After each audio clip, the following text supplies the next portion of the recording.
Bienvenidos al tercer día del ciclo de conferencias de la Semana Académica Ulicori. Esta tarde se abordará el tema Signos de Violencia, una identificación temprana a cargo de la magíster Yesenia Murillo Picado, quien es máster en Psicología Forense y Psicología Clínica. Además, es agente judicial destacada en la Oficina de Planes y Operaciones del OIJ, OPO. Es analista de la conducta criminal y docente universitaria. Muchísimas gracias a la máster Murillo por acompañarnos y compartir con la comunidad universitaria sus experiencias en esta área del conocimiento. La dinámica que vamos a seguir durante la actividad es la siguiente. Primero escucharemos a la máster Murillo con su ponencia. Ustedes, los participantes, pueden realizar sus preguntas y comentarios por medio del chat de Teams a lo largo de la conferencia. Pueden ir haciendo las anotaciones en el chat. Una vez terminada la exposición de la especialista, en este caso, vamos a proceder a responder las inquietudes que ustedes han escrito en el chat. Pero bueno, sin más preámbulo, le doy la palabra a nuestra panelista, deseando que esta experiencia sea provechosa tanto para nuestros estudiantes, profesores y para el público en general. Muchísimas gracias. Adelante, maestra, Bueno, bienvenida. gracias, muy amable. No soy agente, mi función es como psicóloga dentro de la Oficina de Planes y Operaciones, nada más para que los compañeros y compañeras que nos acompañen, ¿verdad? Sepan que no tengo una labor policial. Mi función es como psicóloga dentro de la Oficina de Planes y Operaciones, efectivamente, en la Unidad de Análisis del Comportamiento Criminal. También colaboro en ENTAC, la Unidad de Negociación Táctica del Organismo de Investigación Judicial. Voy a compartir la presentación y ustedes me van diciendo, ¿verdad? Si la proyecto de manera adecuada.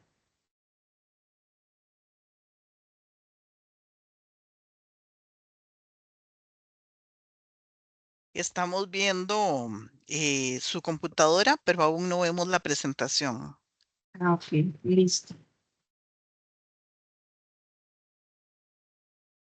Ahora, no.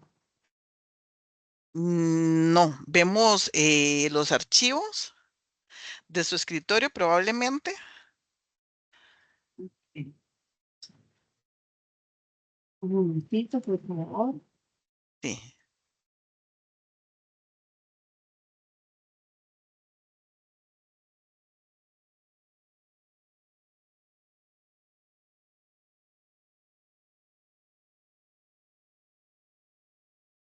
Ahora,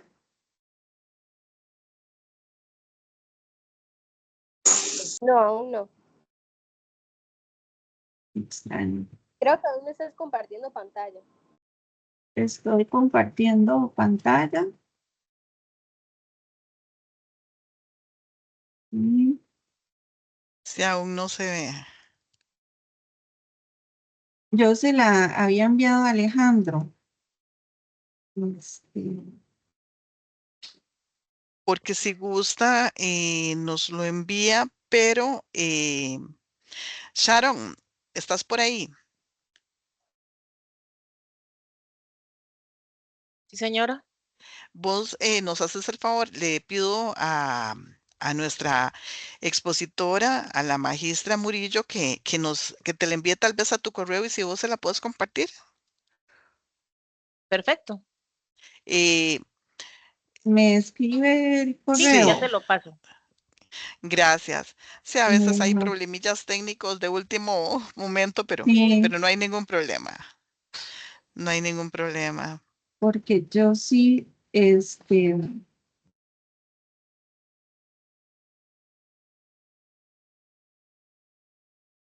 yo sí veo la lineecita roja que estoy compartiendo. Se ve como el archivito de PPT, Ujú. pero ¿dónde lo abre? Más bien tiene que compartir el que ya está abierto, una vez que esté abierto.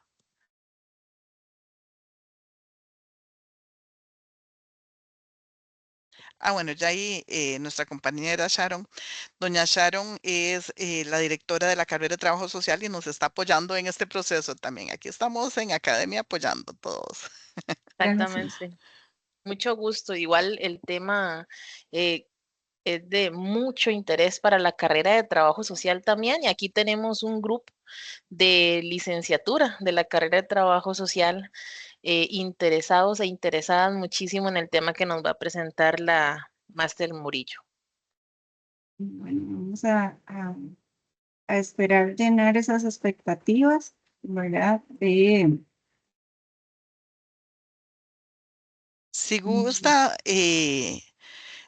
deja de compartir pantalla para que doña Sharon pueda ya compartir. Ya ahí le subió el correo. Es sarce@ulicori.ac.cr.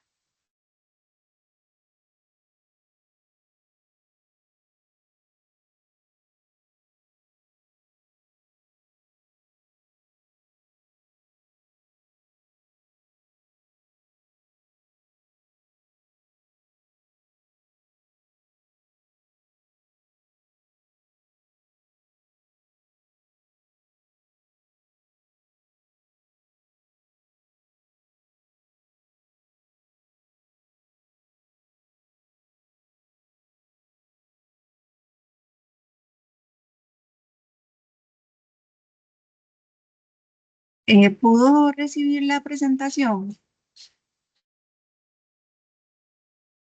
Sí, en este momento lo estoy descargando Bueno, muchas gracias. a usted. Mientras tanto, aprovecho para invitarles a las próximas charlas propias del ciclo de conferencias que estamos llevando a cabo esta semana. Lo tienen posteado aquí precisamente en el chat. El día de mañana va a haber una conferencia vinculada con el quehacer del docente en la educación superior y va a estar a cargo del doctor Luis Carlos Rodríguez León, quien es el director de la Escuela de Educación y el director del programa doctorado en educación. Y el viernes va a estar a cargo de la Escuela de Enseñanza de la Música, a cargo de el maestro Esteban Durón. Si nos pueden acompañar, bienvenidos. Estos son espacios realmente importantes para poder compartir y también aprender. Muy bien, ya ahí está la presentación. ¿La visualiza bien? Correcto, Muy bien, correcto. entonces adelante. Gracias. Muchas gracias por la colaboración. Bueno, entonces vamos a hablar o este conversatorio sobre signos de violencia, habrá una identificación temprana. Sin embargo, igual si tienen alguna duda o alguna pregunta, pues me pueden interrumpir y vamos a hacer esto como un conversatorio. Van a ver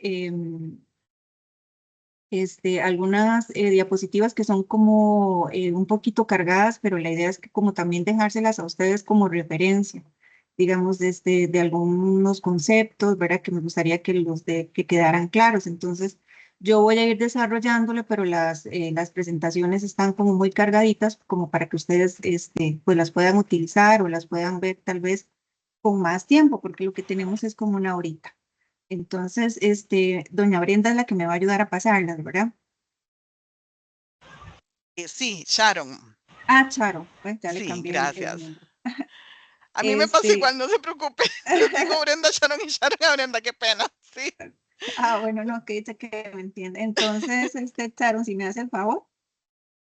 Bueno, lo importante es que, digamos, desde la psicología, poder tener esta diferenciación entre lo que es violencia y agresividad, porque ya a partir de la definición de estos conceptos vamos a ir entendiendo un poco cómo se puede ir desenvolviendo y entonces vamos a poder identificarlos y por ende buscar alternativas o estrategias.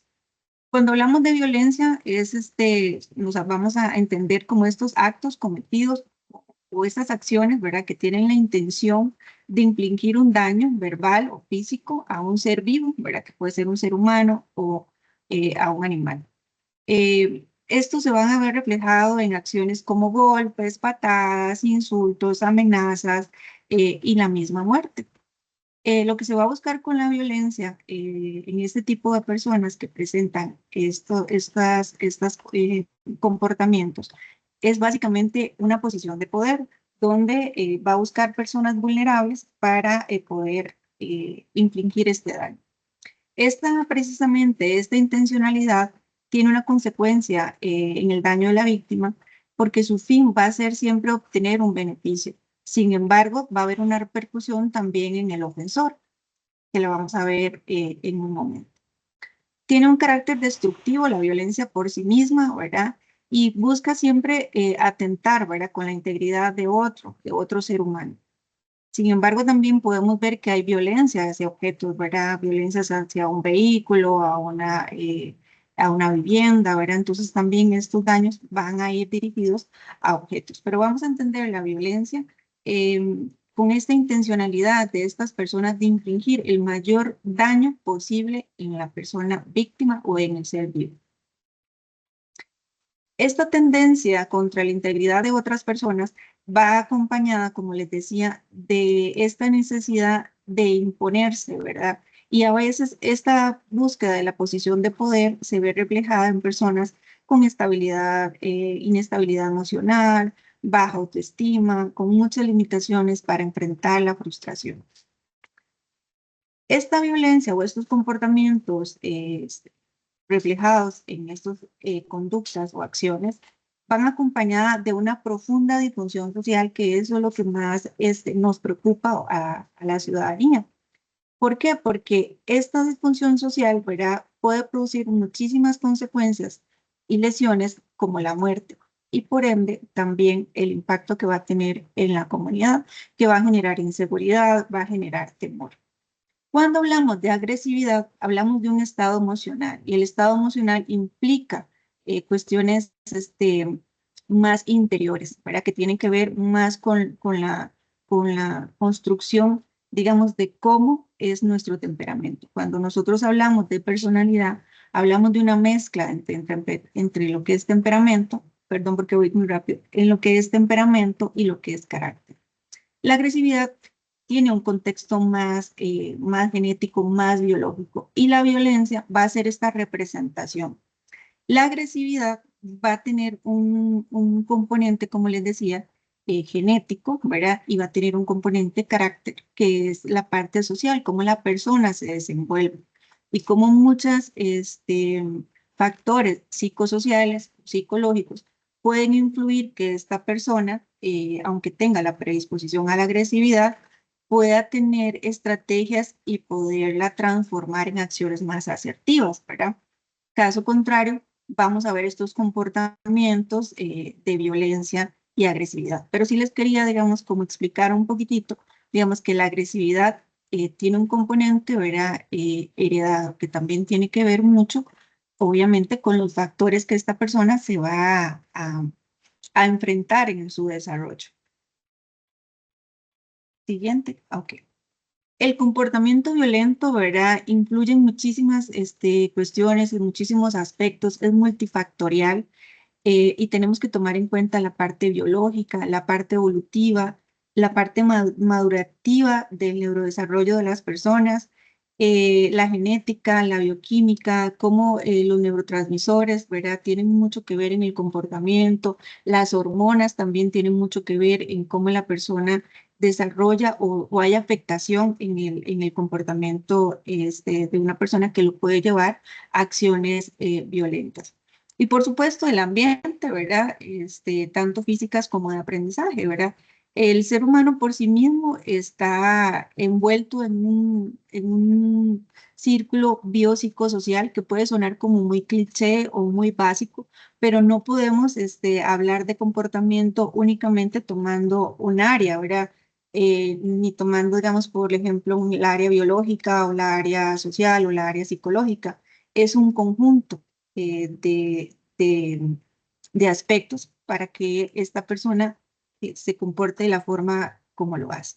Hay comportamientos que son desadaptativos, ¿verdad? Que podríamos decir que son antisociales, y comportamientos que pueden ponerse en riesgo a sí mismo como a terceras personas.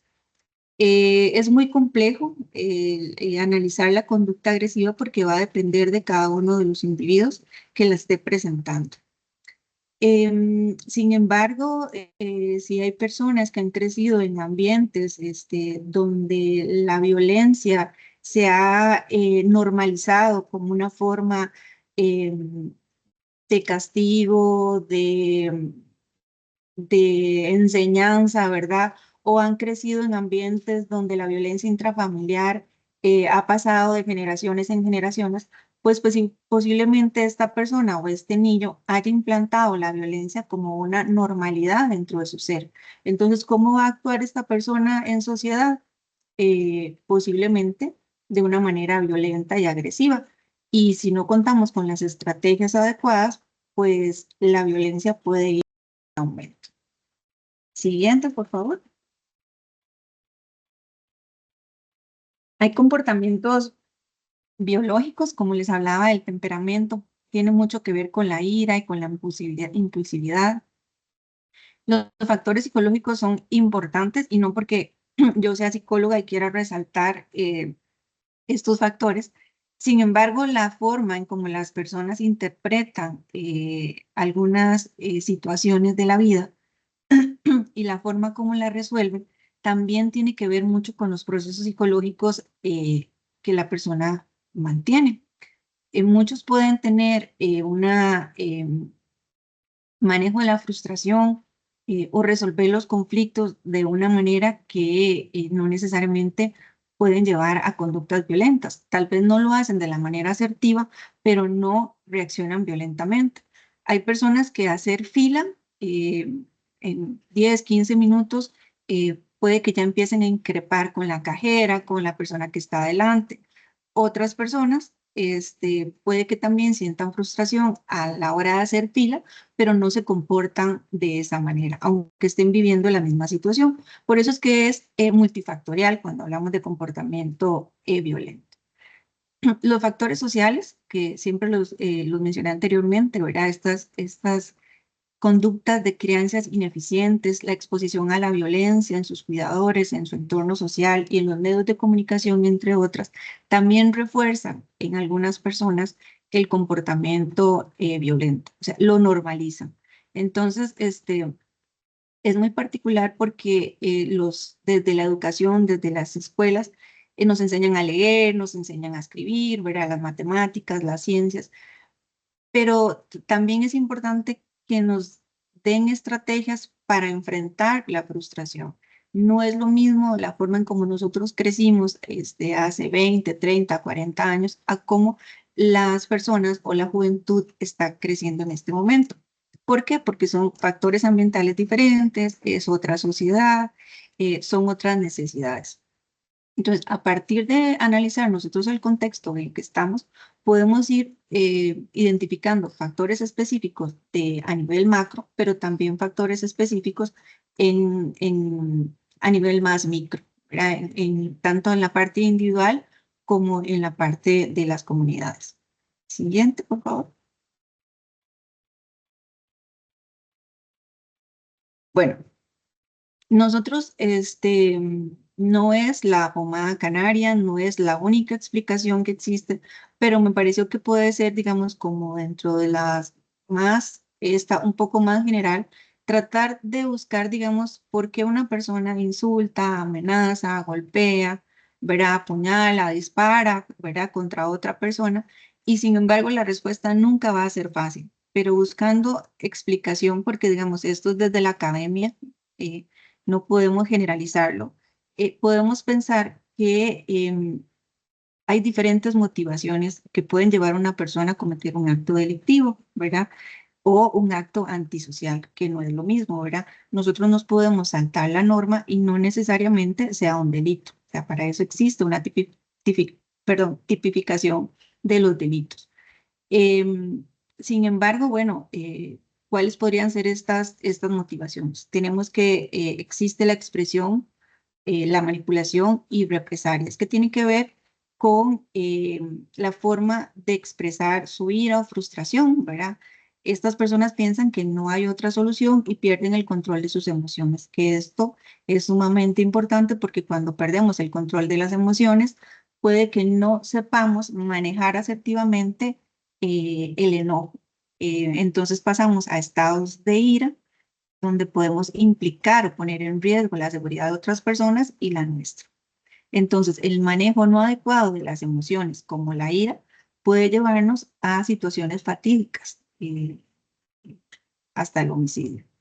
La manipulación también podría ser una forma de motivación, ¿verdad? Es una forma de controlar a la otra persona para obtener lo que uno quiere o lo que la persona quiere. Entonces, esa podría ser una explicación, ¿verdad? De insultar, amenazar, ¿verdad? Tratando de buscar o vulnerabilizar a esta persona para lograrla mantener bajo lo que nosotros queremos que haga o lo que queremos que no haga, ¿verdad? Que se vuelva más sumisa, ¿verdad? Mediante la manipulación. Y la otra, ¿verdad? Muy general, que vendría siendo como la parte de la represalia, ¿verdad? Que tiene que ver más con la venganza, que tiene que ver más tal vez con conductas más de sicariato, ¿verdad? Como los ajustes de cuentas, ¿verdad? O se considera herido o considera que le han faltado a su integridad, pero más que todo la motivación va asociada a una parte más económica. Las dos anteriores, en grandes rasgos, tiene que ver más con la parte y más interna, ¿verdad? Que es tanto la forma en cómo expresan su ira y cómo buscan mediante la manipulación controlar a las otras personas. Entonces, esto es como causas, digamos, como muy generales de por qué alguien podría llegar a insultar o agredir a otra persona, ¿verdad? Entonces, eso es importante que lo analicemos tal vez en otros espacios más detalladamente. Pero bueno, la respuesta no es fácil, es muy multifactorial. No podemos decir que una persona disparó contra otra o violentó a otra em, por, por, por una sola razón, ¿verdad? Tendríamos que analizar, digamos, un histórico de esta persona. La mayoría de personas que expresan con violencia su ira ya posiblemente tienen antecedentes. No es que simplemente hoy reaccioné de la forma que lo hice. O sea, siempre hay un antecedente, sea en mayor o menor grado, en la mayoría de casos, porque tampoco podemos generalizar, hay un antecedente de esta persona. Y ahorita vamos a ver algunos de los indicadores. Siguiente, por favor. Los signos de violencia, ¿verdad? Pueden manifestarse de muchísimas formas, ¿verdad? Lo que nosotros conocemos. Aquí se detallan generalidades, por ejemplo, las físicas, ¿verdad? Que pueden ser más visibles, ¿verdad? Como los moretones, los cortes, las quemaduras, ¿verdad? Cuestiones de tortura, ¿verdad? Podemos también ver en la víctima cambios repentinos en el peso, ¿verdad? O pérdida, aumento significativo, ¿verdad? Que nos da a nosotros como esos indicios de signos de violencia. En la parte emocional, ¿qué signos podemos ver a nivel general? Bueno, la persona se vuelve más retraída, se aísla, se vuelve más ansioso, más deprimido, dificultades para dormir, se pone nervioso, ¿verdad? Ante diferentes situaciones o tal vez para el más mínimo ruido, por ejemplo, si se cae un libro o algo, se asusta inmediatamente. Los síntomas de estrés postraumático muy asociados cuando tienen antecedentes de algún tipo de trauma, como pesadillas o flashbacks de esas situaciones de agresión. En las relaciones interpersonales podemos ver estos signos de violencia como el control excesivo, ¿verdad? De parte de la persona, no importa el género. Por ejemplo, estos monitoreos, ¿verdad? Restricciones en la parte de amigos, familiares, de estudio, con quién se relaciona, con quién no. Vemos que es una persona que empieza a aislarse cuando antes era muy sociable, se vuelve con temerosa a que las otras personas se les acerquen y la saluden o lo saluden, ¿verdad? Y entonces todo esto le va generando a ella repercusiones tanto a nivel físico y psicológico. Entonces, estas, por lo menos las físicas, son más visibles, ¿verdad? Que las psicológicas. También podemos ver signos de violencia en lo que es la parte patrimonial, en la parte económica, ¿verdad? Vemos estas personas que se vuelven económicamente dependientes, pero con la intención, la manipulación del otro para tener mayor control y poder sobre esta persona, ¿verdad? Que lo podemos ver también en los ciclos de violencia. También hay signos de violencia, bueno, infanto-juveniles, ¿verdad? Y que lo podemos ver en los cambios a nivel escolar, también de comportamiento regresivo, ¿verdad? En niños que ya controlaban sus esfínteres, pues vuelven a, a- a esas necesidades que ya habían sido superadas. Em, entonces, y también igual tenemos poblaciones vulnerables, también como los adultos mayores, que también podemos ver estas manifestaciones físicas, emocionales, interpersonales, económicas, como signos de violencia. Siguiente, por favor. ¿Cómo reconocemos nosotros las señales de advertencia? ¿Cómo nosotros podemos ver estos indicadores en otras personas? Como les decía yo en el ejemplo de hacer fila en un banco, ¿verdad? Entonces vamos a encontrar estas dificultades para controlar las emociones, como estas reacciones de ira, ¿verdad? Y vienen todos estos cambios fisiológicos. Cuando la persona entra en un espacio de ira, muchos de ellos describen que es como un estado de shock, ¿verdad? O sea, sienten que no son ellos, pero que tampoco se pueden detener. Entonces, ahí nosotros podemos observar que existe una inmadurez en esta personalidad que no es capaz de controlarse, aún sabiendo que puede agredir a otras personas. Pierden la paciencia muy fácilmente, ¿verdad? Ustedes los ven a ellos discutiendo en la vía pública, discutiendo con la familia, tienden a buscar, digamos, increpar a otros, buscan pelearse físicamente, otros se caracterizan por presentar conductas como el vandalismo, ¿verdad? Que tratan de destruir de manera intencional, ¿verdad? Que esto es importante de la parte que hablábamos de violencia y agresividad, de manera intencional y sin justificación los bienes o propiedades tanto de lugares públicos o privados. El consumo de drogas es una señal de advertencia. ¿Por qué es una señal de advertencia? El consumo de droga, además de propiciar a nivel cerebral traumatismos que no se van a recuperar, el adicto siempre va a privar ante cualquier otra cosa el consumo. Entonces, estas personas podrían entrar en conductas antisociales para lograr sufragar su vicio. Entonces, es muy probable que una persona que consuma drogas eh, se asocie con la parte de violencia por dos factores. La forma, el grado en que la persona se encuentre por el consumo, el tipo de droga que está consumiendo, ¿verdad? No es lo mismo que la persona esté consumiendo o en los inicios del consumo que ya una persona que presente síntomas de síndrome de abstinencia, ¿verdad? Que los vamos a ver más alterados. Las personas que hacen amenazas de herir a otros con frecuencia o amenazarlos con armas de fuego o amenazarlos que los van a matar, que no se metan con él, que usted no me conoce, usted no sabe quién soy yo, ¿verdad? Este tipo de amenazas, en ese tipo de personalidades hay que tener mucho cuidado porque ustedes ya perciben la parte hostil y la parte violenta que en cualquier momento se puede plasmar. Los antecedentes de violencia en el pasado, ya sea personal o de relaciones previas, perdón, también es relevante, ¿verdad? Digamos, una persona que tiene antecedentes de violencia de género y y no se reconoce como agresor doméstico, no tiene contención y además consume drogas, pues es una persona que presenta muchos rasgos, perdón, mucho riesgo para presencia de conductas violentas. El historial criminal también es una señal de advertencia. Vemos una variabilidad también de criminalidad, ¿verdad? Podemos ver personas que tienen antecedentes de homicidio, antecedentes de delitos sexuales o no violentos, como robos. Esto nos da señales a nosotros que podrían ser indicadores de que la persona va a reaccionar de manera impulsiva, hostil, en cualquier momento.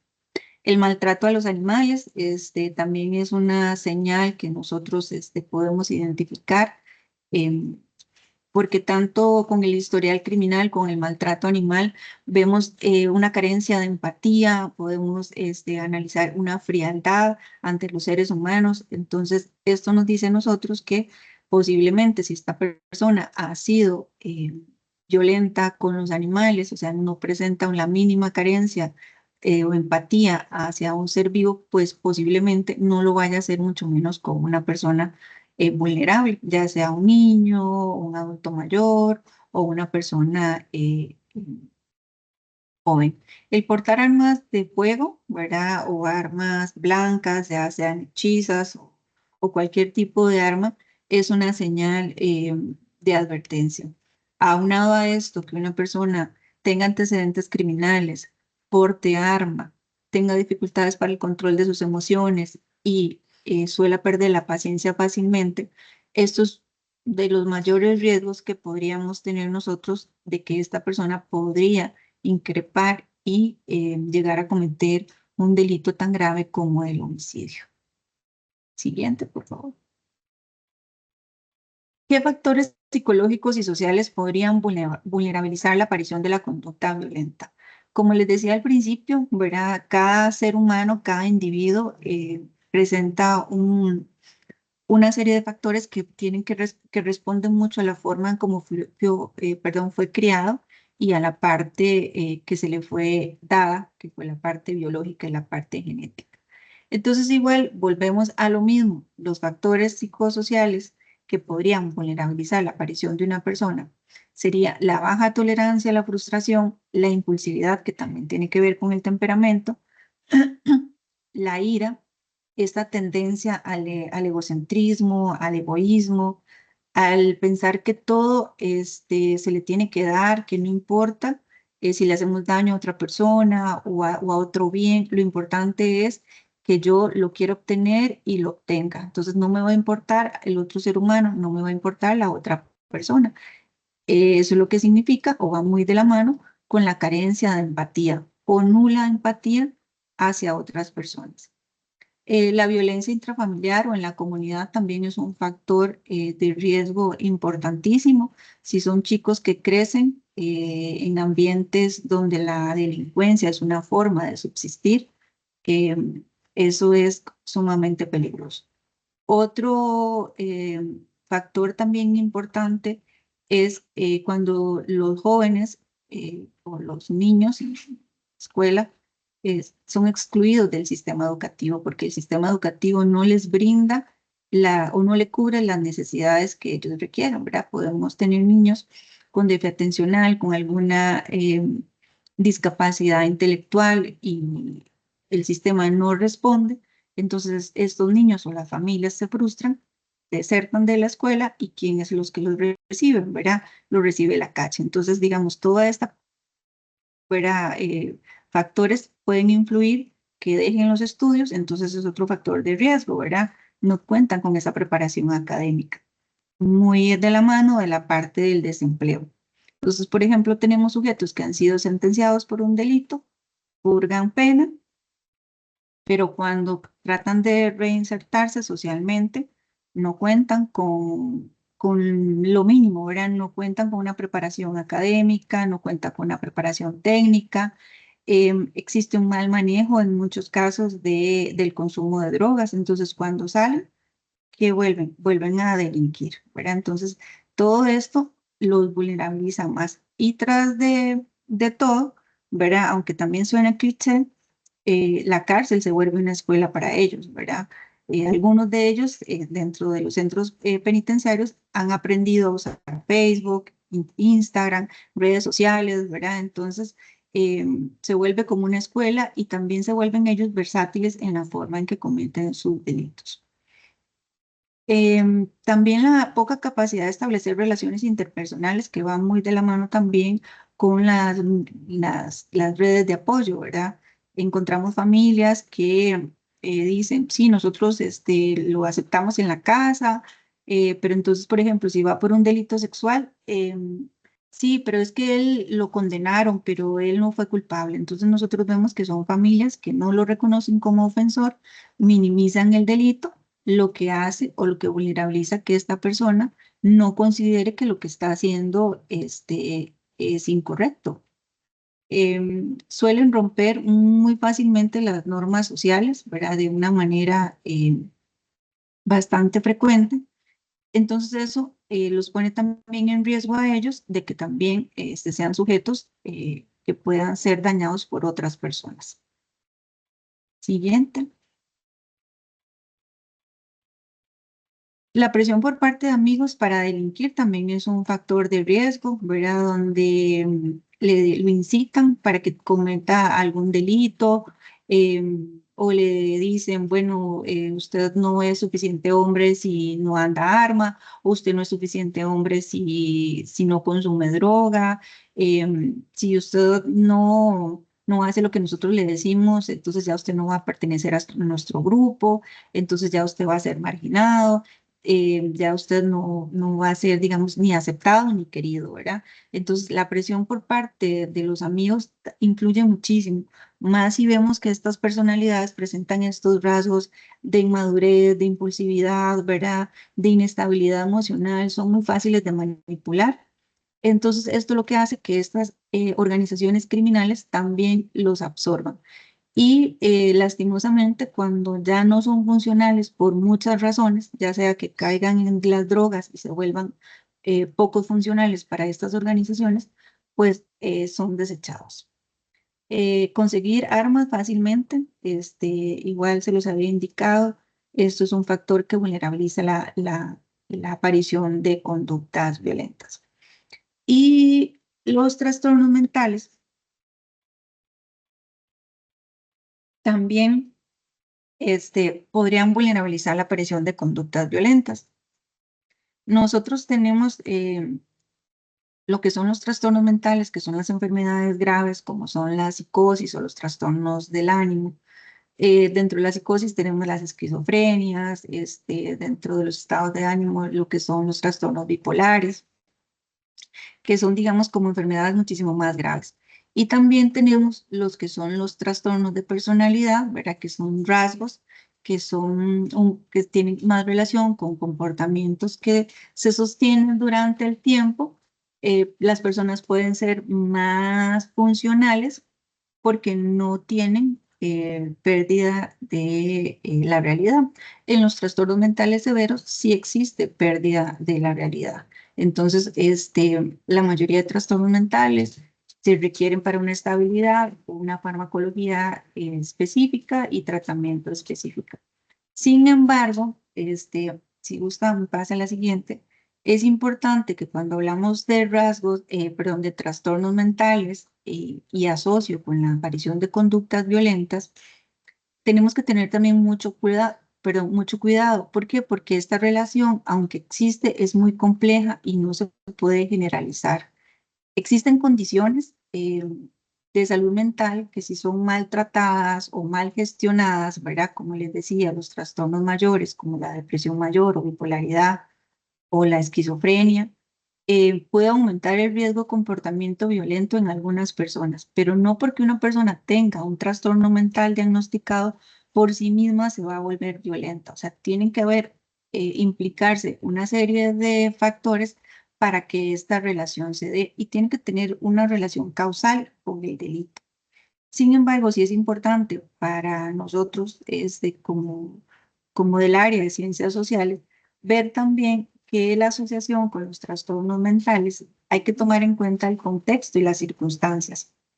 La violencia puede ser desencadenada por muchos factores. El estrés, el abuso de sustancias, que es como lo que más se vincula con el comportamiento violento. Las experiencias traumáticas también vivenciadas en la infancia, en las primeras edades de nuestro desarrollo, también van a repercutir muchísimo en cómo nosotros nos vamos a comportar en este entorno y también en la condición de salud por sí mismo. Otro factor, la estigmación y la discriminación. Las personas con problemas de salud mental severos como los trastornos que les mencioné pueden enfrentar, no, enfrentan mucha estigmatización y discriminación que los llevan a la exclusión social. ¿Y qué pasa cuando los excluimos a alguien socialmente? Pues aumenta el riesgo de la marginación y de la violencia. Entonces, desde nuestro campo, ¿verdad? Tenemos mucho que desarrollar en cuanto a la vulnerabilidad o cómo los trastornos mentales podrían vulnerabilizar, pero también qué factores existen y cómo nosotros podemos analizarlos y sugerir estrategias de prevención o estrategias para enfrentar de una manera asertiva este tipo de población que por sí misma es muy vulnerable. Siguiente, por favor. Bueno, esta filmina resume lo que les comenté, ¿verdad? Que para comprender mejor y manejar adecuadamente la interacción entre lo que es salud mental y violencia, es esencial abordar todos los factores, la parte social, psicológica, de manera conjunta. Sin embargo, como les decía, hay trastornos mentales o enfermedades mentales muy severas que van a requerir una especialización particular. Sin embargo, no existe todavía, digamos, ninguna teoría o hipótesis que nos vincule directamente que una persona con trastorno mental va a ser violenta. Entonces, eso es importante que lo tengamos en cuenta. Y eso también sobre las noticias, ¿verdad? A veces vemos como crímenes donde hay mucho ensañamiento con la víctima o que son sumamente violentos y entonces decimos, ah, sí, el que la mató es un monstruo, el que la mató es un enfermazo, ¿verdad? Entonces tenemos que tener también mucho cuidado y educarnos nosotros desde la academia, ¿verdad? Muchas de estas personas, cuando terminamos de ver, de analizar estos casos, vemos que tienen planeamiento, ¿verdad? Llevaron el carro, donde abordaron la víctima, el lugar del depósito, que tienen planeamiento, ¿verdad? Que saben qué recorridos hacer, qué elementos utilizar para poder disminuir la condición de la víctima.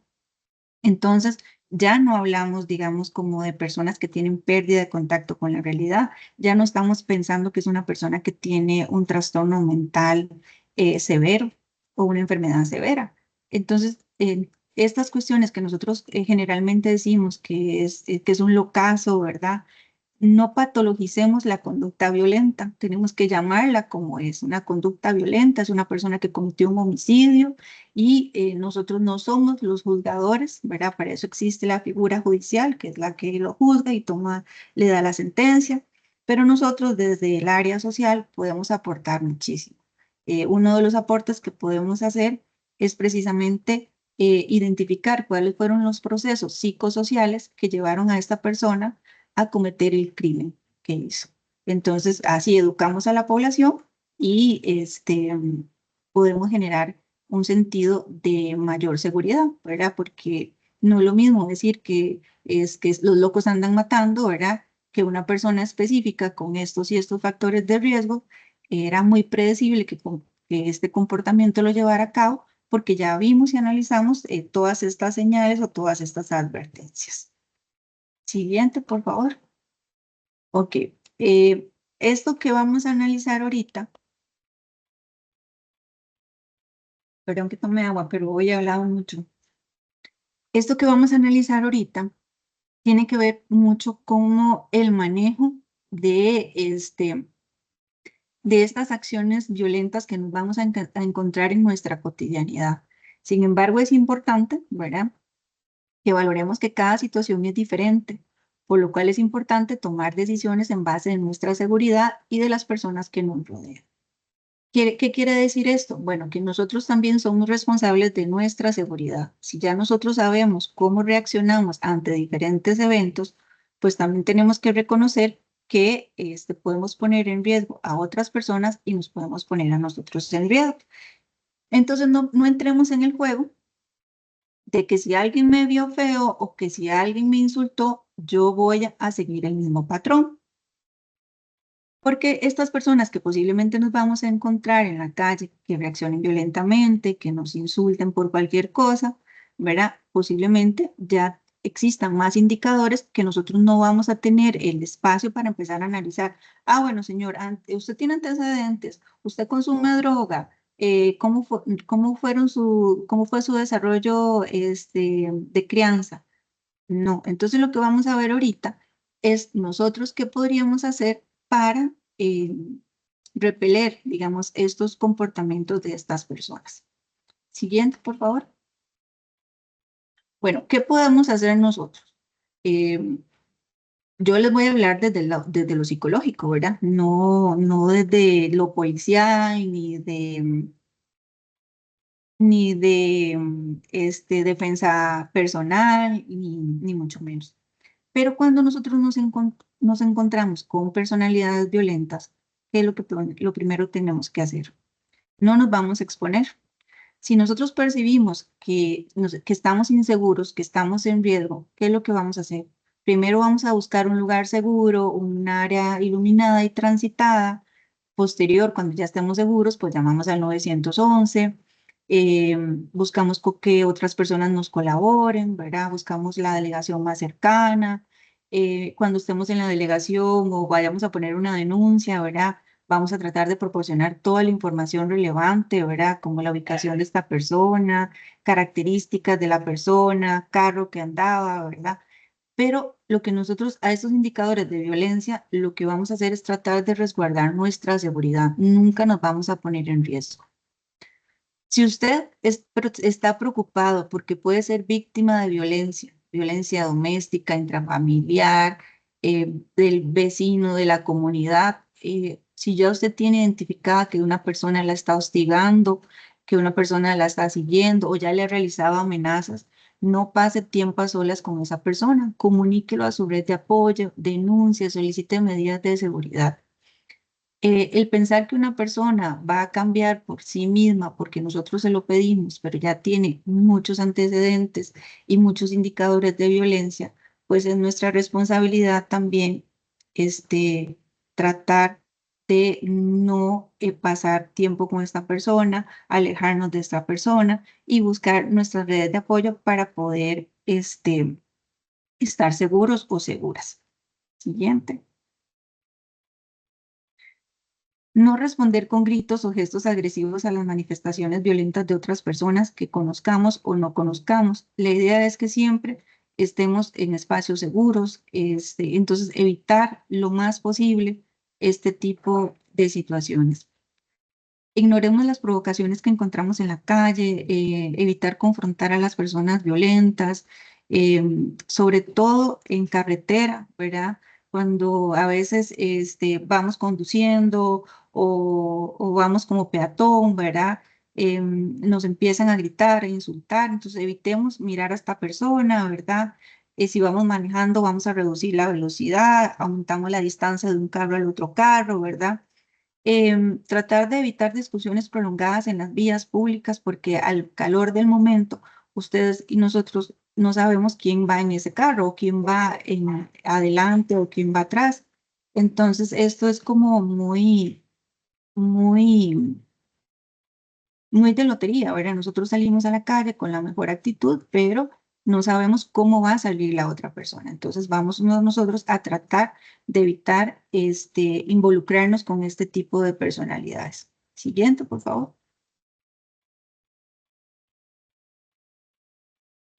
Algo muy básico, pero que funciona es cuando nosotros nos sentimos estresados o estresadas por algunas situaciones, las respiraciones profundas, ¿verdad? El meditar, buscar situaciones o actividades que de alguna u otra forma nos generen bienestar, nos ayudan a mantener la calma y esto nos hace poder reaccionar de una forma más asertiva hacia otras personas.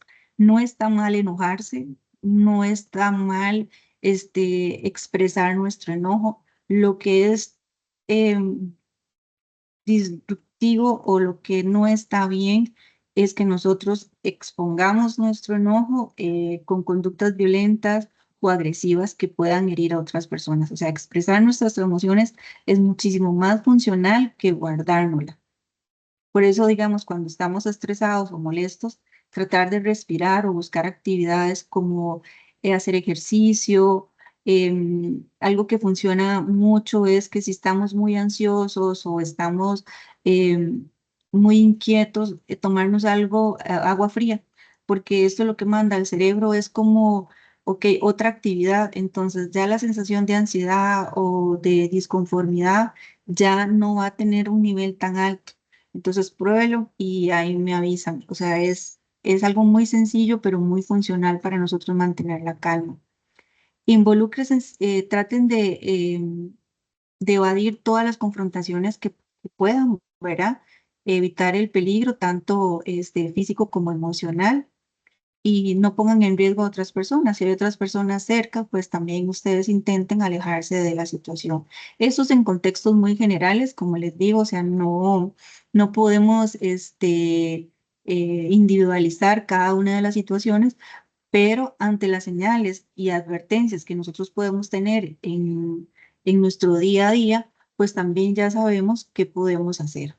Lo más importante es ponernos en un ambiente seguro, buscar las redes de apoyo y tanto para nuestro bienestar como para el de terceras personas.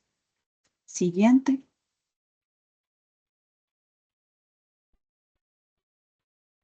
Con esto que estamos haciendo de los indicadores, de esta propuesta para el manejo ante estas situaciones, estamos promoviendo la educación sobre los signos de violencia y la importancia de reportar cualquier preocupación a las autoridades correspondientes. Esto es crucial para prevenir hechos futuros, tanto antisociales como delictivos. Entonces, precisamente estos espacios donde nos vamos a educar sobre los signos de violencia, también nos vamos a educar y poner nosotros ese granito de responsabilidad, esta responsabilidad ciudadana, ¿verdad? Para prevenir futuros hechos. Siguiente. Bueno, como padres o madres o personas encargados, tenemos también una responsabilidad social.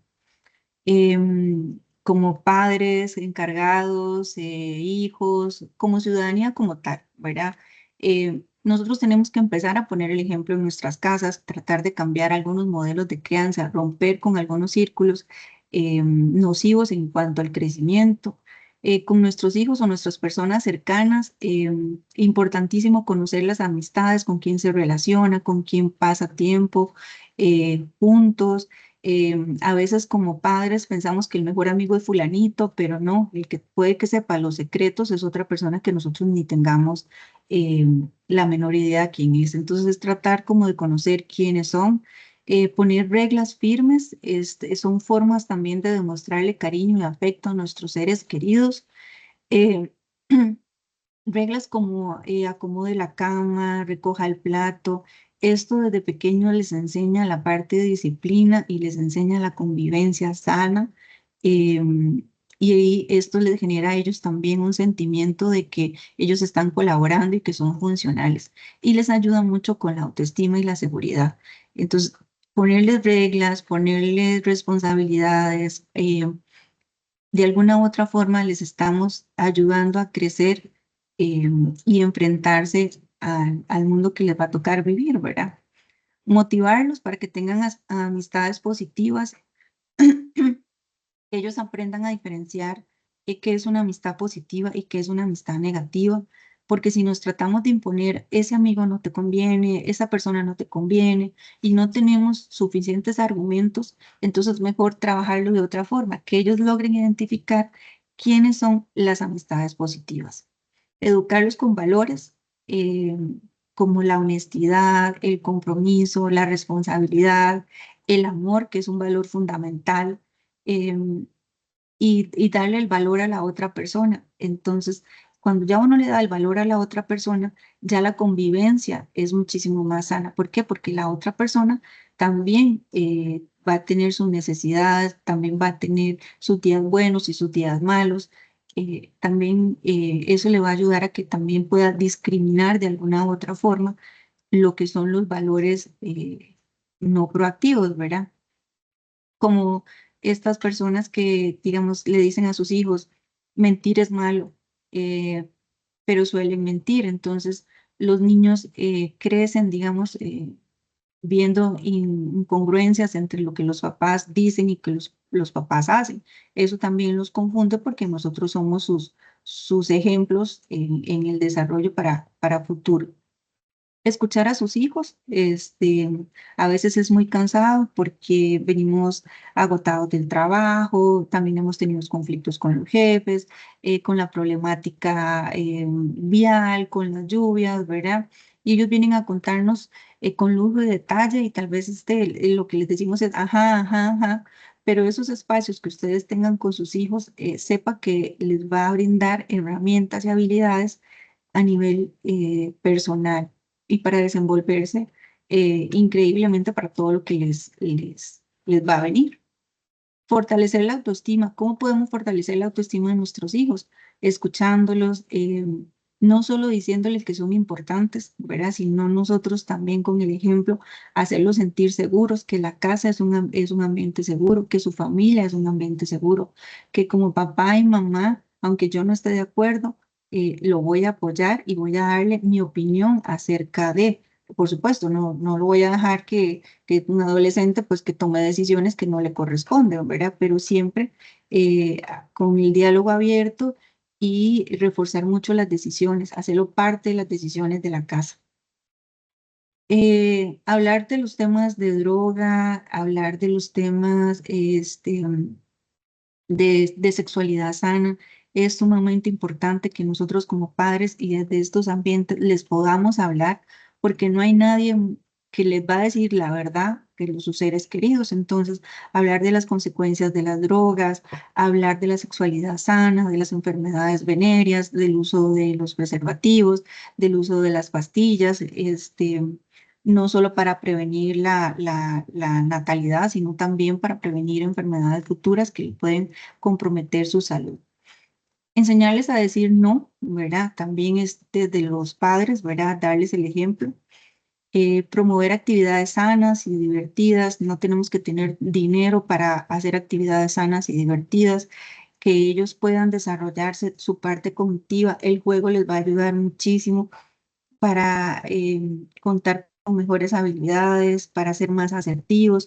¿Por qué? Porque los juegos implican muchos procesos psicológicos, ¿verdad? Entonces, si los ponemos cada día a practicar o que se agilicen muchísimo más, cuando vengan conductas o situaciones más complejas, pues ellos van a tener las herramientas para resolverlas. Involúcrese, muestre mucho interés y como papás o encargados o hijos, hermanos, ya podemos ir identificando las señales de alarma que nos van diciendo a nosotros estos indicadores, tanto como víctima como posibles ofensores. Entonces, ahí está el punto clave, digamos, identificar las señales de alarma, tanto en la víctima que está siendo violentada, como en el ofensor, que puede ser un buleador, ¿verdad? Que podemos tener un hijo buleador o podemos estar viviendo violencia doméstica y no queremos reconocer. Entonces también es responsabilidad nuestra, ¿verdad? La situación en la que estamos viviendo. Siguiente, por favor. Otra de las importancias de la identificación temprana en la violencia es porque si identificamos este tipo de situaciones, vamos a ayudar muchísimo a la protección de las víctimas, brindándoles apoyos y recursos necesarios para salir de situaciones peligrosas. Igual como romper el círculo de la violencia, ¿verdad? Con la identificación temprana estamos promoviendo la seguridad, ¿verdad? Construir hogares con entornos seguros y saludables, ¿verdad? En las escuelas, en espacios sociales, también van a promover la seguridad. Siguiente.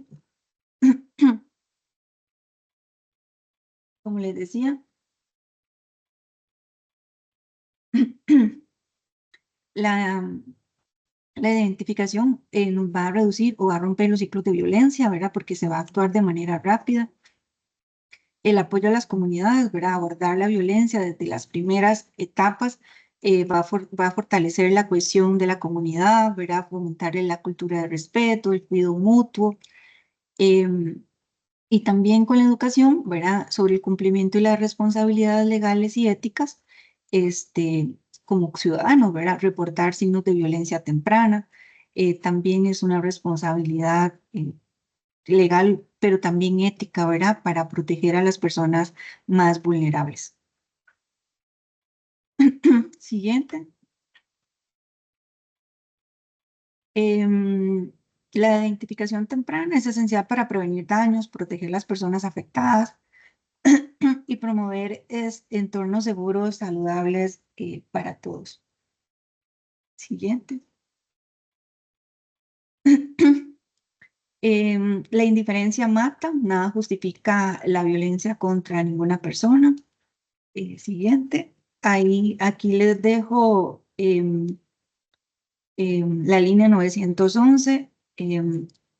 Si gustan, me pasa la siguiente.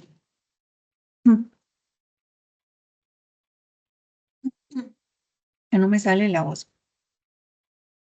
No sé si saben, y si no lo saben, pues se los dejo acá. La línea 911, hay un centro que se llama COAFI, que es el Centro Operativo de Atención a la Violencia Intrafamiliar. Entonces, ustedes pueden llamar al 911 y reportan alguna situación de las que vamos a analizar. Si bien el centro toca el tema de violencia intrafamiliar, también vamos a ver que maneja otras situaciones. Este centro está asociado al 911, está 24 horas y las situaciones que atiende son mujeres mayores de edad víctimas de violencia, ¿verdad? En relaciones de pareja, puede ser casadas, en unión libre, en noviazgo, personas menores de edad, mujeres víctimas de violencia intrafamiliar, ¿verdad? Por parte de cualquier familiar, personas adultas mayores, ¿verdad? Víctimas de violencia intrafamiliar. También atiende lo que son mujeres mayores de edad víctimas de violencia sexual o violación extrafamiliar, eh, explotación sexual comercial, víctimas de trata, ¿verdad? Y mujeres mayores de edad por situaciones de hostigamiento sexual de empleo y la docencia. Entonces, llamar al 911, digamos, ustedes van a ser trasladados, digamos, a este centro, donde les van a dar este asesoramiento si son víctimas o conocen de situaciones como las que les acababa de describir. Siguiente, por favor. En el OIJ se cuenta con la línea 808.645, que es una línea confidencial, es una línea ágil, rápida, expedita, ¿verdad? ¿Qué es lo que nosotros podemos eh, llamar y hacer de conocimiento sobre actividades sospechosas en la comunidad, ¿verdad? En la criminalidad que se esté desenvolviendo? Es confidencial, ustedes no tienen que dar el nombre, no tienen que dar, digamos, características suyas. Si ustedes conocen algún alias o algún nombre, ¿verdad? De la persona que vayan a denunciar o algunas otras características del sector donde se esté dando el hecho delictivo o la conducta antisocial, pues entre más información se tenga, entre más descripción se tenga, pues va a ser muchísimo más fácil atender la situación. También pueden reportar personas que son interés a nivel policial, ¿verdad? Que estén en fuga, ¿verdad? O personas desaparecidas, ya sea mayor o menor de edad, ¿verdad? O alguna persona requerida, a veces salen en prensa y todo esto, ¿verdad? Que ustedes pueden decir, ah, bueno, esta persona yo la vi en tal parte. Entonces ustedes pueden llamar a esta línea y hacer el reporte. La línea trabaja 24 horas, ¿verdad? Los 365 días del año, ¿verdad? Em, y toda la información que se maneja es estrictamente confidencial. Independientemente si usted llama de Punta Arenas, va a llegar al centro, va a llegar al SICO, ¿verdad? Y del SICO van a trasladar su denuncia a la delegación del OIJ de Punta Arenas o la delegación más cercana donde usted esté denunciando. Se hace un seguimiento, digamos, de la situación que se denunció y eso se eleva, digamos, a los superiores, ¿verdad? Entonces, toda información o toda llamada que entra al psico, ¿verdad? Con información confidencial, pues también tiene todo un protocolo, ¿verdad? De cómo se maneja la información ahí. Em, Creo que esa es la última. No sé si tienen alguna duda, y si no, digamos, esta sería como mi participación un poco rápida, pero sí dejarles, digamos, como la información. Muchas gracias. doña Profe Jess, Charo. ¿me escucha? Sí, Bueno, muchas gracias con por mucho gusto. esta exposición tan importante. Vamos a abrir un periodo de unos 15 minutos, tal vez, por si alguien tuviese alguna pregunta que desee hacer, que desee consultar. Que el tema es un tema importantísimo, un tema actual, y a partir de ahí, tal vez la profesora Yesenia también nos ayuda con algunas respuestas. Profe, bueno, antes de comenzar con el tema de las preguntas, vemos un tema creciente en la ola de violencia que existe a nivel país, ¿verdad? Cerramos el primer semestre del año con 470 homicidios y dentro de estos 470, 10 de los casos fueron tipificados como femicidios. Hoy la violencia no estigmatiza clase social, género, edades. El último caso que fue antier, un muchacho de 14 años muere en Punta Arenas, ¿verdad? Producto de esta ola de violencia que está llenando pues los quehaceres del día a día de nuestra población costarricense. Así que creo que cuando la escuela organizó parte de esta charla era poder entendernos, porque muchas veces, a veces creemos que la violencia no es lo que nosotros estamos percibiendo. Entonces, para ir haciendo una introducción, sé que por ahí lo mencionó en la exposición, pero ¿qué podemos hacer nosotros? Ahora sí ya en el ámbito profesional, trabajadores sociales, criminólogos, psicólogos, administradores de empresas, en sí, ¿qué podemos comenzar a aportar nosotros como profesionales para ir reduciendo esa ola y ciclo de violencia? Ujú. Pienso que lo más importante como profesionales es educarnos, sensibilizarnos. Aunque suene muy cliché, a veces manejamos muchos estereotipos machistas, muchos estereotipos de género. Lastimosamente, a veces tenemos creencias que nos limitan en nuestro diario profesional. Entonces, entre más nosotros nos conozcamos, más fácil va a ser que la proyección a la sociedad sea de una forma más objetiva. Si nosotros somos objetivos en la forma en cómo desarrollamos nuestras estrategias, conocemos la comunidad, sabemos cuáles son las limitaciones de esta comunidad, pues vamos a dar estrategias de acuerdo a esa comunidad, porque no es lo mismo una comunidad en el sector alejado, en uno de los cantones más pobres de Costa Rica, la Cruz Guanacaste, que un distrito en el sector de tal vez del sector, los sectores del sur. Entonces, es meternos en la comunidad, conocer la comunidad, ser responsables a la hora de darle información. No podemos hacer apreciaciones ligeras sobre la criminalidad porque esto es multifactorial. Conocer la criminalidad, conocer el crimen, conocer el delito. Entonces, entre más nosotros estemos capacitados a nivel de academia, vamos a poder dar una mejor estrategia. Si no conocemos de lo que estamos hablando, muy difícilmente lo que vamos a proponer vaya a tener un impacto positivo. ¿Qué podemos hacer? Son muchos los factores que podemos hacer, pero también tenemos que responsabilizarnos y ser conscientes que tenemos unas limitaciones y que no somos los Saiyajines, que tenemos que también tener conciencia de que aunque tengamos muchas ganas de aportar, tenemos que estar muy preparados y muy instruidos. Y velar por nuestra seguridad es lo que yo les puedo indicar. Nadie está exento de un acto violento, ¿verdad? De una circunstancia violenta. No sabemos cuál es la persona que está afuera, las motivaciones que puede tener esa persona, o que nos volvamos víctimas colaterales, ¿verdad? Que eso también es importante de valorar.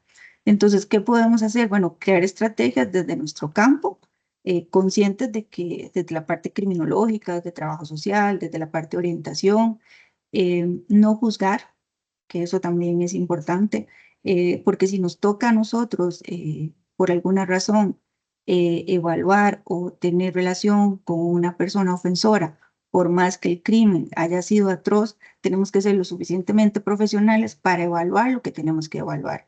Porque si ya entramos juzgando a esta persona por el crimen que cometió o nos toca evaluar a una víctima y tenemos creencias o tenemos procesos que nos vulnerabiliza a trabajar con esa persona, también tiene la responsabilidad de decir, bueno, yo no puedo trabajar con víctimas de violencia sexual o yo no puedo trabajar con niños que han sido agredidos, ¿verdad? Entonces, ese sería como mi aporte, ¿verdad? Conocernos a nosotros mismos desde nuestra profesión y a partir de ahí podernos proyectar y no prejuiciar, no tener estereotipos, ¿verdad? O por lo menos, no es que no tenerlo, porque obviamente los vamos a tener por el modo que fuimos tal vez criados y todo lo demás, pero entre más nos eduquemos, más vamos a ir dejando de lado todos estos estereotipos. Entonces, así es que vamos a proyectar y hacer estrategias desde nuestro campo de labor. Eso sí. Perfecto. Y comenzando tal vez aquí con las preguntas que también nos van llegando, si alguna otra persona tiene alguna pregunta, algo que le quieran preguntar directamente a la máster Yesenia Murillo, lo pueden Ya escribir no en el tengo chat voz. y yo se las voy pasando.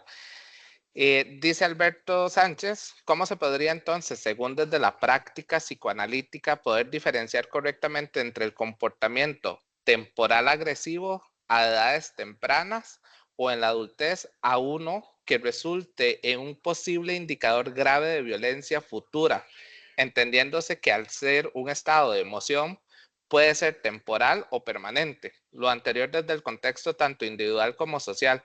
Es decir, dentro de los entornos familiares, entornos del contacto social, teniendo en cuenta siempre la expresión multifactorial.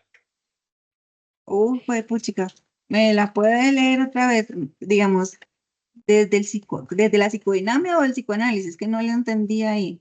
Desde el psicoanálisis, ¿verdad? Desde la psicoanalítica, ¿cómo diferenciar, y tal vez la corto, cómo Ajá. diferenciar un estado de emoción violenta temporal a uno permanente, sea en niñez o en adultez? Que cuando hablamos, digamos, de permanencia, digamos, y lo del estado de emoción violenta, me imagino que es lo que se refiere, ¿verdad? Digamos, eso es una cuestión digamos, es un constructo más legal, ¿verdad? Lo que yo le entiendo entonces es como, bueno, de hecho no le entiendo la pregunta. ¿Cuál es como lo de la emoción? No sé si más Permiso, bien permiso, puede si puedo. encender el audio. Ajá, ¿cómo le va? Es que, muy bien, gracias a Dios. Buenas tardes a todos. Es que en resumen, yo quería saber cómo podemos determinar si la conducta agresiva es una manifestación temporal de violencia o un indicador grave de futuro. Esto, pues, desde la ética profesional, ¿verdad? Porque aunque las teorías nos regalan siempre muchas herramientas que, como usted mencionó, ¿verdad? De forma amplia para poder identificar estas conductas, muchas veces la interpretación del profesional, ¿verdad? Puede presentar algunos errores que sean subjetivos o técnicos, ¿verdad? Puede ser como la invasión, qué sé yo, de la privacidad del sujeto, al que se tiene que monitorear su conducta, ¿verdad?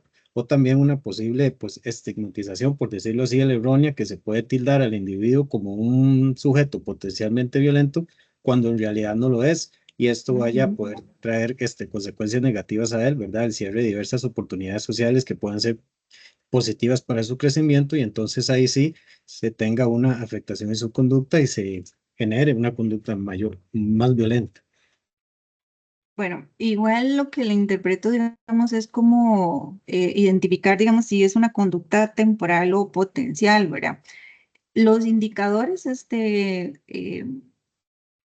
violencia, digamos, si nosotros vemos un niño que presenta manifestaciones, lo que nosotros llamamos, digamos, asociales o es un niño negativista, es un niño desafiante, que empieza mintiendo, robando, que es impulsivo, que en la etapa de adolescencia ya lo vemos que evoluciona más a pequeños hurtos, ¿verdad? Ya vemos que en la parte de la adultez temprana presenta conductas más disociales. Entonces nosotros podemos ver que existe desde esta niñez, digamos, ciertos indicadores, que nos dan a nosotros, ya digamos, con todo, ¿verdad? No solamente por los comportamientos, sino con los antecedentes del comportamiento de la escuela, el comportamiento familiar, del contexto, cómo se relaciona socialmente.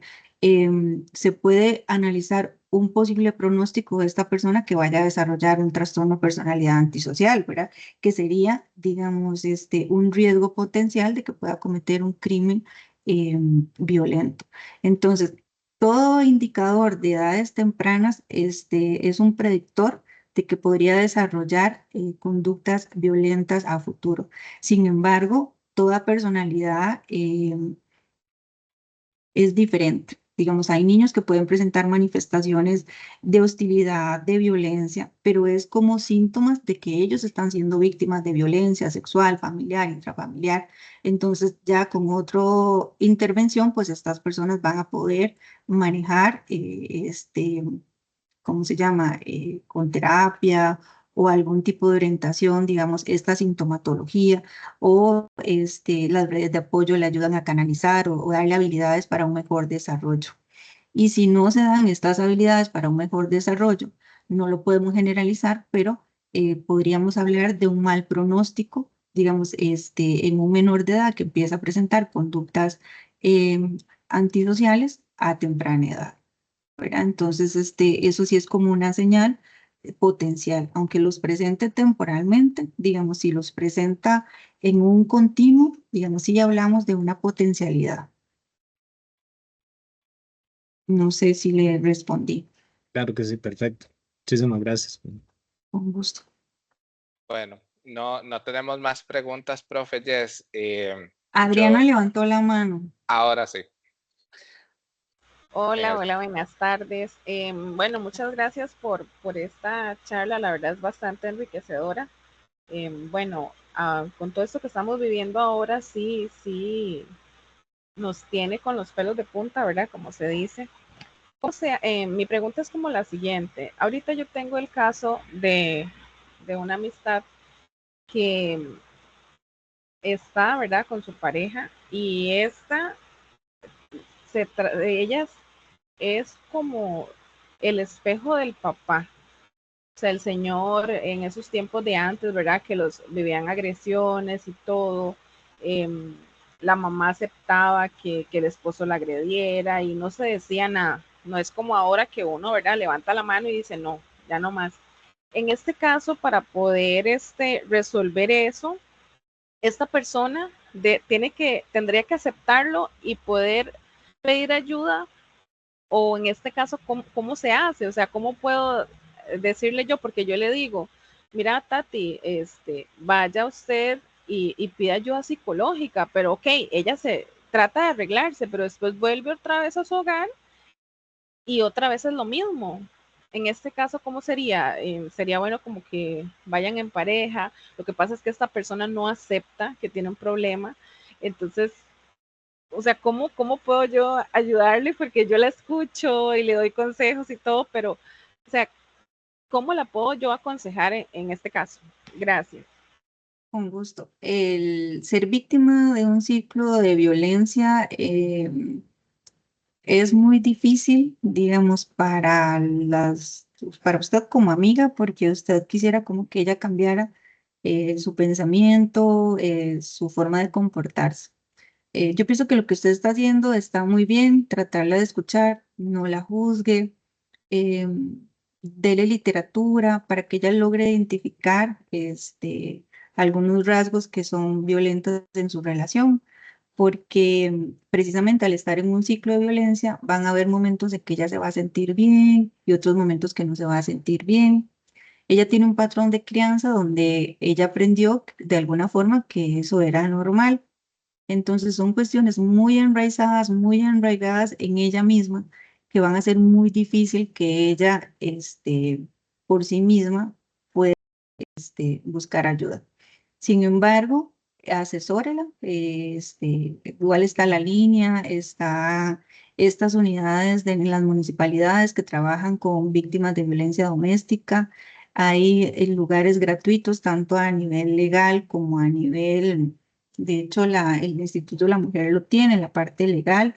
donde ella se puede asesorar, ella puede llamar por teléfono y pedir asesoramiento, ¿verdad? Concéntrese usted en ella, ¿verdad? En su amiga, en escucharla, en darle apoyo. Sin embargo, si usted tiene el espacio, también responsabilícela. Usted la que la conoce, no sé qué palabras puede utilizar, pues no sé si tiene hijos o no tiene hijos, pero ella también tiene que responsabilizarse de la situación en la que está viviendo. Si ella siente que tiene peligro, que su vida corre peligro, ¿verdad? Entonces, sería mejor buscar ayuda. Como le digo, el 911 que tiene esa línea, ellos hacen diferentes coordinaciones. Yo no trabajo en esa línea, no le puedo aseverar, pero ellos hacen aseveraciones, hacen, digamos, logran ubicarlas en albergues, ¿verdad? Y en otras situaciones donde ellas se puedan sentir como más seguras. Cada caso es diferente, ¿verdad? Habría que visualizar por qué, ¿verdad? Las situaciones que ella está viviendo. Mientras tanto, sea usted una red de apoyo que la eduque, pásele información, que ella lea sobre el ciclo de violencia y que poco a poco, ¿verdad? O sea, que no le exija a usted, digamos, que salga ya, porque no es lo mismo como usted vivenció, como usted lo observa, a como ella lo está viviendo en su casa. Eso es lo que le podría, digamos, como asesorar. Igual, ahí está el Instituto WEN, que también trabaja en la parte de la masculinidad, que tal vez la pareja también, si se logra identificar como parte del problema, ¿verdad? Le puedan colaborar ahí, en el manejo de su comportamiento, ¿verdad? Que es un comportamiento hostil que puede generar para su amiga a futuro, y consecuencias nefastas. Pone Adriana aquí en el chat que muchas gracias y leo la última consulta tal vez de Sergio. Dice Sergio, ¿qué pasa con los niños que tienen una buena crianza y un buen temperamento, pero en la adultez cambia por completo, son más agresivos, se meten en drogas? ¿Por qué se realiza ese cambio? El temperamento, recordemos que la personalidad incluye lo que es el temperamento, que es la parte genética y el carácter que se viene a conformar con la parte social. Entonces, como que se juntan, ¿verdad? Y importante también ver que los trastornos de personalidad se empiezan a identificar en la edad, en la adultez temprana.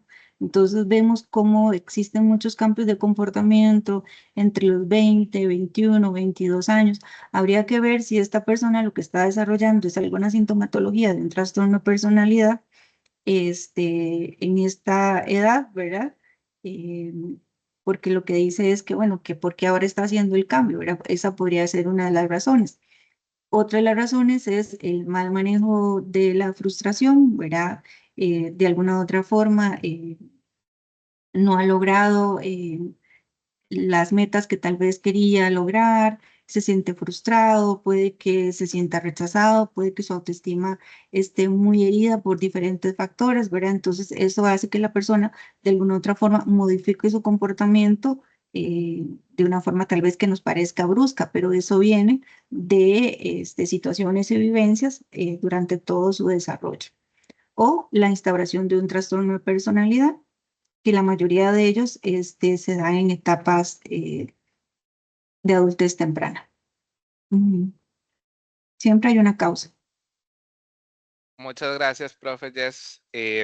con mucho Ya con gusto. esto, para ir cerrando y más bien agradecerle en nombre de la Universidad Libre de Costa Rica, desde la Rectoría, Muchas de la gracias. Dirección de Carrera de la Escuela de Criminología, contar con personas como usted, con tanto conocimiento y que nos comparte un poquito de esa educación que también como profesionales tenemos que tener para identificar, no solo cuando inclusive podamos ser víctimas, sino como en el caso de Adriana, que puede identificar a una amistad y que es de su interés poder ayudar. Hoy los signos de violencia es algo que posiblemente tenemos que identificar con mayor celeridad porque estamos llegando a puntos violentos socialmente muy altos y es deber de nosotros como profesionales pues ayudar un poquito a nuestra sociedad.